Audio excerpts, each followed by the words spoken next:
खुशबू और अपरिचितता के मधुरिम स्पर्श के बीच डूबते उतरते सचिन को रास्ता पता ही नहीं चला। अपने किए पर सचिन को अजीब भी लग रहा था और प्यार भी आ रहा था। आखिर कैसे हो गया यह सब? अपने आप से प्रश्न करता हुआ सचिन उन पलों की यादों में खो गया। वह सोचने लगा जो हुआ ठीक तो नहीं हुआ, पर गलती केवल उसकी तो नहीं थी, वह भी तो पूरी तरह शामिल थी। इनफैक्ट उसी ने तो पहल की थी। फिर उसे याद आ गई उस रात की बहस जो उसके और श्रद्धा के बीच हुई थी। श्रद्धा ने जैसे निर्णय ही कर लिया था मां न बनने का, और वही सब उसके दिमाग पर हावी था शायद। उस रात सचिन काफी परेशान था। शादी के लगभग 3 वर्ष होने को थे। दोनों की रिपोर्ट नॉर्मल थी। पता नहीं क्या कारण था कि अभी तक श्रद्धा कंसीव नहीं कर सकी थी। वह न चाहते हुए भी श्रद्धा की दिनचर्या पर नजर रखने लगा था। देखा श्रद्धा नियमित रूप से कोई टेबलेट ले रही थी, संभवतः गर्भ निरोधक। उसे श्रद्धा के निर्णय से दुख हुआ, क्योंकि शादी से पहले उसने यह नहीं कहा था कि वो बच्चे नहीं चाहती। अन्यथा वह समझ नहीं पा रहा था कि श्रद्धा ऐसा क्यों कर रही है। वह बच्चा चाहता था। जब से उसे पता चला श्रद्धा बिना उसे बताए गोलियां ले रही है, उसने अपनी दिनचर्या ही बदल डाली। शाम को घर आते ही वे सामान एक और पटकता और वॉलीबॉल खेलने क्लब चला जाता। थका हारा लौटता और खाना खाकर सो जाता। रात यूं ही गुजर जाती। श्रद्धा की पहल पर भी सचिन का मन निजी पलों में नहीं रमता, और उस दिन श्रद्धा का फैसला सुनकर वह निराश हो गया। श्रद्धा मां नहीं बनना चाहती थी। वह इन सब झंझटों से दूर रहना चाहती थी। सचिन ने श्रद्धा की मम्मी से बात की, पर उन्होंने भी कोई संतोषजनक उत्तर नहीं दिया। उन्हें अपनी बेटी के फिगर और करियर की ज्यादा चिंता थी। सचिन देखता था कि अधिकतर श्रद्धा वर्क फ्रॉम होम लेकर घर से ही काम करती है। वह खुद अच्छा कमा लेता है। श्रद्धा की मां को पेंशन मिल रही है। इकलौती लड़की होने के कारण अपने पिता के छोड़े अच्छे खासे बैंक बैलेंस की मालिक है वे। फिर भी उसे घर में नया मेहमान नहीं चाहिए। क्यों? ऑफिस के काम से सचिन अक्सर बाहर जाता था।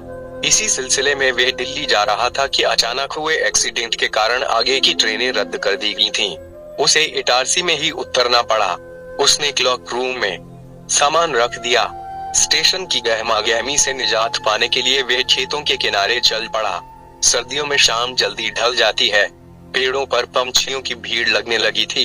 इतने दिनों से काम की आपाधापी में वे शहर की गतिविधियों में कितना व्यस्त हो गया था। यहाँ का वातावरण उसे अजीब सा सुकून दे रहा था। उसकी नजर एक पेड़ के नीचे बेतरतीब सी बैठी युवती पर ठहर गई। पास पहुंचकर देखा तो गाढ़े रानी रंग की पोशाक पहने हुए युवती भी सचिन की तरह मुसाफिर ही लग रही थी। सचिन उसे नजरअंदाज कर आगे बढ़ना ही चाहता था कि उसने पूछा, यहाँ ठहरने के लिए रूम कहाँ मिलेगा? उसके इस प्रश्न से सचिन को यह तो समझ आ गया कि वो दोनों एक ही समस्या का हल ढूंढ रहे हैं, पर वे कोई त्वरित उत्तर नहीं दे पाया। उसके पास रखे सामान को ध्यान से देखा। एक अटैची, एक बैग था। उसे चुप देखकर उसने फिर कुछ कहना चाहा।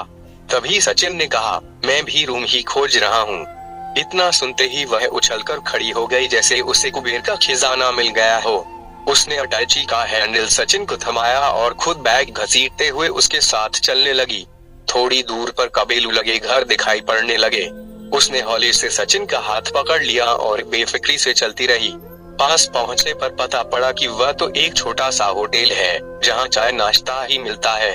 पूछने पर चाय वाले ने हाथ के इशारे से थोड़ा दूरी पर एक होटल बताया, जहां रात रुकने की व्यवस्था थी। तब तक वे चाय का गिलास लेकर चाय पीने भी लगी थी। होटल क्या था, घर ही था। कड़कड़ाती सर्दी में एक औरत और एक आदमी काम में लगे थे। जगह छोटी थी पर साफ थी। वह भट्टी के सामने खड़ी होकर हाथ सेकने लगी। सचिन वहीं कुर्सी पर बैठ गया। अम्मा 2 गिलासों में पानी ले आई। काखे हो बेटा, रोटी सब्जी के दाल चाउर आंटी, कमरा मिलेगा सोने के लिए अम्मा, पहले खाना लगा दो। 1 प्लेट रोटी सब्जी और 1 प्लेट दाल चावल। हाथ के इशारे से सचिन ने उसे रोका। स्टील की 2 थालियों में खाना आ गया। खाना गर्म और स्वादिष्ट था। खाना खाकर वे कमरे में आ गए। बेडरूम के नाम पर केवल बेड थे और रूम था। बाहर की तरफ बाथरूम था, जहां केवल नहाया जा सकता था। उसमें भी दरवाजे की जगह पर्दा लगा था। टॉयलेट का पूछने पर अम्मा ने दूर बने शौचालय की तरफ उंगली दिखाई। घुप अंधेरे में उसका पीला दरवाजा ही दिखाई दे रहा था। सचिन ने उसे टॉयलेट जाने का इशारा किया। जब वह कमरे में लौटा तो देखा वे नाइट सूट पहने पलंग पर लेटी थी। जास्मिन की भीनी भीनी खुशबू पूरे कमरे में फैली थी। दूसरी ओर पड़े खाली पलंग पर वह भी लेट गया। सचिन सोचने लगा, कौन है यह? क्या यह मुझे जानती है? मैं तो इससे पहले कभी नहीं मिला, फिर इतनी बेतकल्लुफी से कैसे मेरे साथ सो सकती है? वह खुद से ही बातें कर रहा था। ठंड के कारण नींद नहीं आ रही थी। करवटें बदलते हुए काफी समय बीत गया। अचानक उसे किसी के ठंडे हाथों का स्पर्श महसूस हुआ। करीब आती जास्मिन की महक से उसने अपने को बहकता पाया। कमरे का माहौल इतना रोमांटिक हो गया कि सचिन खुद पर काबू न रख सका। फिर जो हुआ वह सचिन के जीवन की अमूल्य निधि बन गया। कहनी फोन की घंटी से सचिन की नींद टूटी। उसने देखा आसपास कोई नहीं था। फोन किसी अननोन लैंडलाइन नंबर से था। दूसरी ओर से स्वर उभरा, मी मेहरोत्रा कहाँ है? आप हड़बड़ाकर सचिन ने घड़ी देखी। सुबह के 8 बज रहे थे। सर वो एक्सीडेंट, मेरी ट्रेन कैंसल। मी Mehrotra, are you okay ji? Sir, जल्द से जल्द आने की कोशिश कर रहा हूँ। यह कहते हुए सचिन ने खुद को संभाला। इधर उधर देखा, कोई भी नहीं था। शायद वह जा चुकी थी। उसने मेन रोड पर आकर टैक्सी ले ली। रास्ते भर वह उस रात के हसीन पलों का जोड़ घटाना करता रहा। थोड़ा अच्छा, थोड़ा खराब, पर वह अजीब सी शांति महसूस कर रहा था। उस रात के उन हसीन पलों को किससे शेयर करे? सचिन के पास कोई अंतरंग मित्र नहीं था, और बताने पर शायद कोई उसकी इन बातों पर विश्वास भी न करता, और श्रद्धा को बताने का तो सवाल ही नहीं उठता था। पर जब भी वह अकेला होता, उन खूबसूरत लम्हों का साया उसके साथ होता और वह खो जाया करता था उन हंसी पल की यादों में।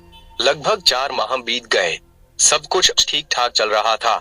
वही ऑफिस, वही घर, वही मीटिंग्स, सब कुछ टाइप सा हो गया था। पर आज तो उसका काम में मन ही नहीं लग रहा था। न तो सचिन के पास उसका नंबर था और न कोई जानकारी। एक बार स्टेशन से पता करने की कोशिश भी की, पर कुछ हाथ न लगा।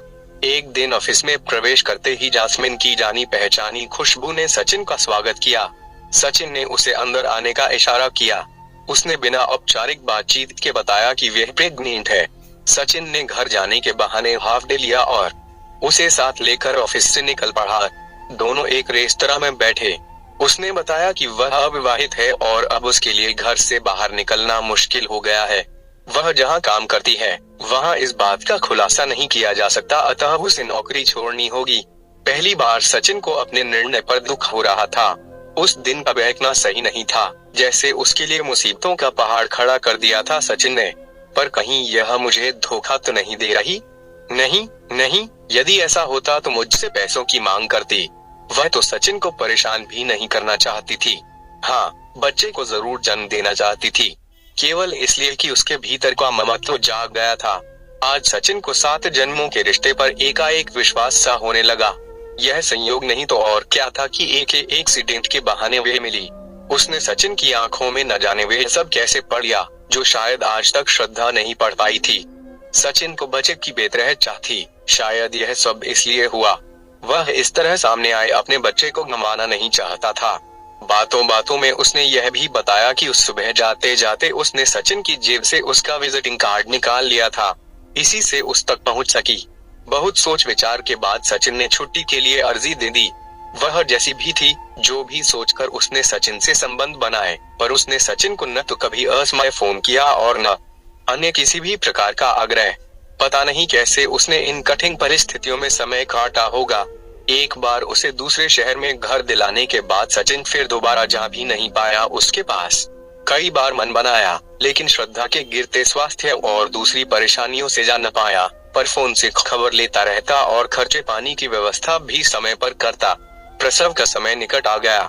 1 सप्ताह के लिए ऑफिस के काम से बाहर जाने का कहकर सचिन निकल लिया। श्रद्धा इन सब बातों से अनभिज्ञ अपने जॉब में मगन थी। एक प्राइवेट नर्सिंग होम में उसने एक स्वस्थ और सुंदर बच्ची को जन्म दिया। वह बहुत खुश थी। बच्ची को पाकर सचिन को विश्वास नहीं हो रहा था कि वह उसकी अपनी बेटी है। हफ्ते भर बाद उसकी देखभाल की सारी व्यवस्था कर जब वह लौटा तो मन में सुकून था, क्योंकि उसे वे इस बात के लिए मना पाया था कि उनकी बच्ची की परवरिश यदि वे और श्रद्धा करेंगे तो न सिर्फ बच्ची को आगे जाकर आसानी होगी, बल्कि वे खुद वापस नौकरी कर सकेगी। और अच्छी बात यह थी कि वे इस शर्त पर कि सचिन उसे कभी कभी उससे जरूर मिलाएगा, इसके लिए मान भी गई थी। अपनी बेटी को घर लाना एक नई समस्या थी। सचिन कोई बहाना तलाश कर रहा था। उसने श्रद्धा से बच्चा गोद लेने की बात की। वह तैयार नहीं हुई, पर जब सचिन ने उसे समझाया कि हम आया रख लेंगे उसकी परवरिश के लिए, तो वे राजी हो गई। पर श्रद्धा ने शर्त रखी कि वे बेटी ही गोद लेंगे और उसकी देखभाल सचिन खुद करेगा। इससे सचिन की मुश्किल आसान हो गई। सचिन ने मनु को गोद लेने की प्रक्रिया आरंभ कर दी। जल्दी ही मनु घर आ गई। श्रद्धा कुछ दिनों तक मनु से दूर दूर रही, फिर अपने आप सचिन का साथ देने लगी। धीरे धीरे श्रद्धा मनु का बहुत ध्यान रखने लगी। सचिन कभी कभी आशंकित हो जाता कि कहीं वे घर आकर श्रद्धा को सब कुछ बता न दे। हालांकि जब भी वे मनु को उससे मिलाने ले जाता, वह ऐसा कुछ नहीं कहती थी।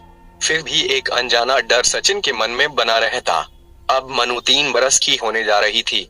इस बार जब वे मनु को उससे मिलाने ले गया, उसने कहा, अब मनु बड़ी हो रही है, तुम उसे मुझसे मिलाने मत लाया करो। मैं नहीं चाहती वह हमारे सच को जाने और इसकी वजह से तुम्हारा घर बिखरे। मैं अगले माह ही इस शहर से दूर चली जाऊंगी। हाँ, तुम मुझे मनु के हर जन्मदिन पर उसकी एक तस्वीर मेरे मेल पर जरूर भेज दिया करना। सचिन के जवाब का इंतजार किए बिना मनु के माथे पर एक चुंबन अंकित कर वे सचिन के जीवन से बहुत दूर चली गई। सचिन इस अनजाने से रिश्ते के बंधन में बंधा आज भी मनु के हर जन्मदिन पर तस्वीर खींचकर उसे ईमेल किया करता है और उसके जवाब में हमेशा उसे वापस मिलती है एक स्माइली। आज की कहानी पूरी हुई, मिलते अगली नई कहानी में, तब तक बाय बाय। आप अपने चैनल पर नए हैं तो चैनल को सब्सक्राइब करें। धन्यवाद।